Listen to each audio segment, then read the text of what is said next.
పెద్దలు రామోజీరావు గారు చనిపోవడం చాలా బాధాకరం. వారి పిల్లలు, మనవలు, బంధు ప్రియులు, ఆయనతో పనిచేసిన వారందరికీ నా కండోలెన్సెస్.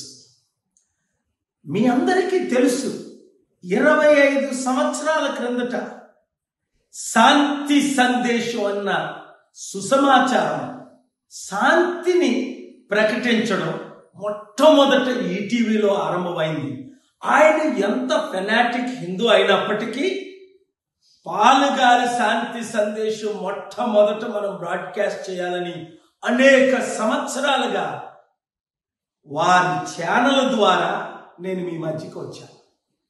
శాంతిని నెరవేర్చడమే పాలుగారి శాంతి సందేశాలు మతపూరితమైనవి కావు అని ఒక దృఢ నిశ్చయంతో ఆయన్ని గుర్తించుకోవాలి.